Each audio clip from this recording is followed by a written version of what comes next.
और ये सरकार पे तो कोई असर पड़ने वाली है नहीं। इससे न सरकार गिरने वाली है न बनने वाली है। ठीक है, गलती हुई है, इसके बावजूद एनडीए के नेता वहां जा रहे हैं लगातार। बात जरूर है कि वहां के डीएसपी को दूसरी जगह पोस्टिंग मिल गई, उसके चलते नाराजगी भी हुई है, काफी तेज नाराजगी है। तो राम जी के खजाना बीजेपी के पास था, सारी जिम्मेवारी बीजेपी की थी, पब्लिक माफ करेगी। ये भाजपा की अपने चालाकी है और शायद भाजपा बहुत हद तक उसमें सफल भी रही है। बात उधर ज्यादा घुमाया जा रहा है। नमस्कार सभी देखने वालों का, और नमस्कार मैं कर रहा हूं, सादर नमस्कार कर रहा हूं पीके सिंह साहब का, जो राजनीतिक विश्लेषक हैं हमारे, और डॉक्टर सत्येंद्र कुमार, जो राजनीतिक विश्लेषक भी हैं, नेता भी हैं, स्वतंत्र पत्रकार भी हैं। तो बात है पटना की, बांकीपुर की। मतलब कौन बांका है राजनीति के मैदान में, ये पता चलेगा। प्रशांत किशोर है या नितिन नवीन उनका नाम है, जो राष्ट्रीय अध्यक्ष हैं भारतीय जनता पार्टी के। उनका नाम चारों तरफ गूंज रहा है क्योंकि सीट उन्हीं की है। तो प्रशांत किशोर इस बार खुद ही मैदान में उतर गए हैं। उतरने की पहले भी चर्चा थी कि वो राघोपुर से चुनाव लड़ेंगे, तेजस्वी यादव को चैलेंज करेंगे, और आज शायद सोच रहे होंगे प्रशांत किशोर कि अगर चैलेंज कर दिया होता तो बड़ा अच्छा रहता, क्योंकि बहुत ही करीबी मुकाबला वहां हुआ था और कुल 14,000 वोटों से तेजस्वी जीते उनकी पार्टी की। तो पूरे बिहार चुनाव में बड़ी फजीहत हो गई। कोई समीकरण बदलेंगे, कांग्रेस का रुख क्या होगा, क्योंकि कांग्रेस के प्रभारी भी आने वाले हैं, अल्लावरू, जो कि विधानसभा चुनाव में तो फेल हो गए थे। तो डॉक्टर साहब बताएंगे कि कांग्रेस क्या करने जा रही है। उसके बाद फिर सर आपसे सीधे सीधे हम समझेंगे कि कौन जीतने जा रहा है इस चुनाव को। तो डॉक्टर साहब बताइए सर। देखिए वात्सल्य जी, ये चुनाव रेफरेंडम है चीफ मिनिस्टर के लिए कि उनकी शासन व्यवस्था कैसी है। और इस बीच में एक समाज सेवी, देश प्रेमी, हिंदू सनातनी, जो हिंदू धर्म चाहता है स्थापित करना, वैसे व्यक्ति की हत्या का आरोप है इस सरकार पे।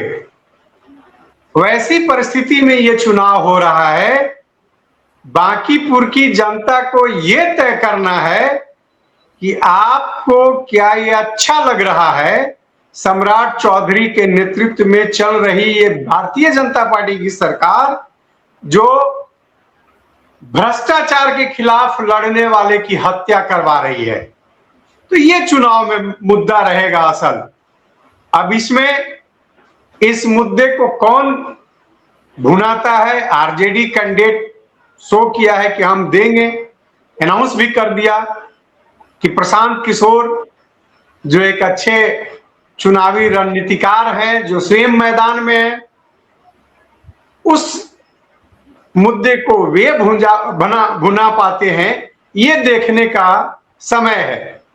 और जिस प्रकार से बीजेपी के वर्कर गाली गलौज कर रहे हैं, पूर्व केंद्रीय मंत्री, चारों सदनों के सदस्य जो रहे हैं, अभी भारतीय जनता पार्टी में है, नागमणि जी लगातार असंसदीय भाषा का प्रयोग कर रहे हैं, जातीय विद्वेष फैला रहे हैं।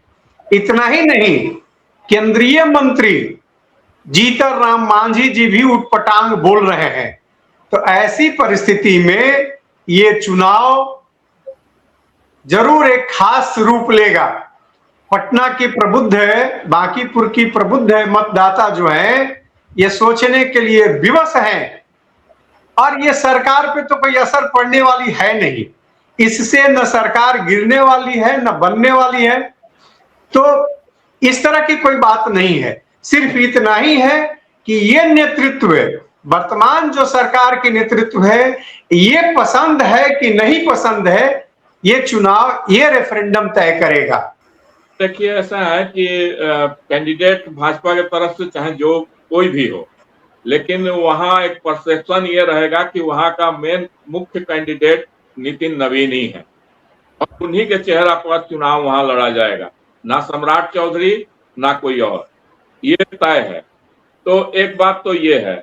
दूसरी बात ये है कि जो अभी कांग्रेस और आरजेडी में अपना अपना दावेदारी करने के, हालांकि आरजेडी ने अनाउंस कर दिया कि रेखा गुप्ता या रेखा कुमारी वो चुनाव लड़ेंगी, जो 2025 में भी लड़ चुकी हैं, वहां से हार चुकी हैं, तो वही लड़ेंगी, आरजेडी की तरफ से अनाउंस कर दिया गया। तो इसको लेकर जो तू मैं हो रहा है कांग्रेस और आरजेडी में, भाजपा ने कोशिश किया है कि पूरा बिहार का मीडिया, जो प्रदेश स्तर का मीडिया है, उसको पूरा उसका फोकस शिफ्ट किया जाए आरजेडी और कांग्रेस के तरफ, ना कि प्रशांत किशोर की बातों की तरफ। ये भाजपा की अपने चालाकी है और शायद भाजपा बहुत हद तक उसमें सफल भी रही है, बात उधर ज्यादा घुमाया जा रहा है। हालांकि प्रशांत किशोर ने भी काफी, क्योंकि प्रशांत किशोर भी कम चालाक चीज नहीं है, और पढ़े लिखे और क्योंकि रणनीतिकार रहे हैं तो उनके पास तो कमी नहीं है शब्दों की, तो वो भी काफी चीजों को बढ़िया से प्रोजेक्ट कर रहे हैं। जैसे वो कह रहे हैं कि ये बिहार का जो बांकीपुर सीट है, सबसे पढ़े लिखे लोगों का यहाँ वास होता है, सबसे समृद्ध क्षेत्र है, यहाँ बिजनेसमैन, वैश्य वर्ग और कमर्शियल हब, ये सब चीज सबसे ज्यादा यही थी बांकीपुर एरिया। और इसके अलावा वो एक बात और कह रहे हैं कि ये उपचुनाव सिर्फ एक चुनाव भर नहीं है कि कौन जीतेगा कौन हारेगा, ये बिहार की राजनीतिक दिशा को तय करने वाला चुनाव है। यानी आगे चलकर एक भाजपा का या सम्राट चौधरी का एक विकल्प तैयार होगा, यहाँ से उसकी शुरुआत होगी, यानी एक नए परिवर्तन, एक नई राजनीतिक धारा का शुरुआत यहाँ से किया जाएगा। और ये भी आरोप लगता है कई बार कि प्रशांत किशोर जहां जहां जिन जिन के लिए मैनेज करते रहे इलेक्शन, उसके बाद वो सारी बातें अंदर की बीजेपी को बता देते हैं, क्योंकि अगली बार बीजेपी वहां जोर शोर से ड्रम बजाते हुए आ जाती है। तो मतलब मुद्दे की बात यह है कि क्या वो जो टैग है बीजेपी की बी टीम होने का, जिस वजह से उनकी राजनीतिक स्थिति पर असर पड़ रहा है कि हार देखते हुए भी सामने खड़े हैं कि हम बीजेपी के बी टीम नहीं है, ये रीजन है या कुछ और गेन करना चाहते हैं? मुद्दा क्या है, आप क्या देख रहे हैं, क्या समझ रहे हैं? ये इसमें कहीं कोई दो मत नहीं है कि हारना उनका तय है, लेकिन आखिर कहीं ना कहीं तो उनको टेक ऑफ करने के लिए कोई तो जगह चुनना ही पड़ेगा। टेक ऑफ कर पाए नहीं कर पाए वो एक अलग विषय है, लेकिन जगह चुनना पड़ेगा, मैदान में तो उतरना पड़ेगा। अब कितना दिन मैदान से बचकर रहेंगे? जब तक कुश्ती में हारे या जीते, आपको मैदान में तो, अखाड़ा में तो उतरना ही पड़ेगा, और अन्यथा आपको पहलवान मानेगा कौन? तो इस बात को हारे या जीते उनको उतरना मजबूरी है, और उतरना उचित भी है, तार्किक भी है। चमत्कार चुनावी मैदान में होते हैं, और प्रशांत किशोर क्या ऐसा कोई चमत्कार कर सकते हैं? और कर सकते हैं तो क्या उसका इंपैक्ट होगा, या भारतीय जनता पार्टी ऐसी किसी संभावना को आने नहीं देगी? डॉक्टर साहब, आपको क्या लगता है?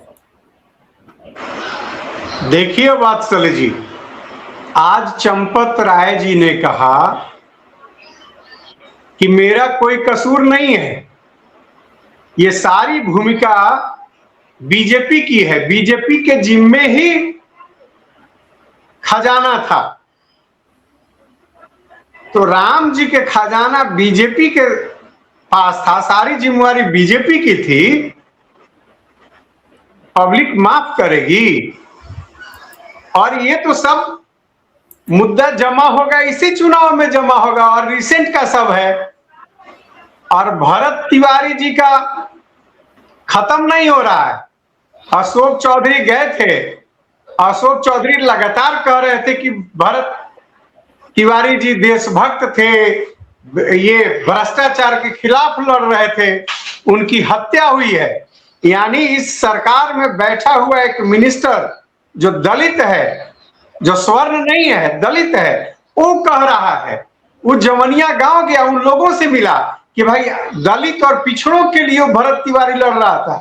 तो ये मुद्दे रहेंगे इस चुनाव में, और बीजेपी को रूबरू होना पड़ेगा इन मुद्दों से कि नया वर्तमान जो चीफ मिनिस्टर है, क्या बीजेपी को इसी तरह का आदमी मिला जो एजुकेशन का ठिकाना नहीं है, नाम का कोई गारंटी नहीं है, एज का कोई गारंटी नहीं है, बीजेपी को और कोई नहीं मिल रहा है। तो इन सारे मुद्दे रहेंगे। लड़ाई बीजेपी और पीके के बीच में होगी, या लड़ाई आरजेडी और बीजेपी के बीच में ही होगी, जैसा कि हमने देखा है लगातार? क्या आपको लग रहा है आज की तारीख में? एक कमेंट आपका, फिर डॉक्टर साहब से भी यही पूछ लेंगे, फिर चर्चा को विराम करेंगे। जी, देखिए एक चीज और है जो डॉक्टर साहब कह रहे हैं कि वहाँ अशोक चौधरी गए, अश्विनी कुमार चौबे जा रहे हैं, भाजपा के बड़े नेता हैं, अशोक चौधरी दलित नेता हैं और जदयू के नेता हैं। पासवान भी गए थे वहाँ, केंद्र में मंत्री हैं, एनडीए से जुड़े हुए हैं, वो लोजपा के अपना नेता हैं, वहाँ गए हुए थे। तो इन लोगों के जाने से एक चीज है कि इससे तो एनडीए का ही पलड़ा भारी होता है कि एनडीए के अंदर भी उनको जो सम्मान मिलना चाहिए भरत तिवारी को, वो एनडीए भी दे रहा है। एनडीए के लोग भी उसको इग्नोर नहीं कर रहे हैं।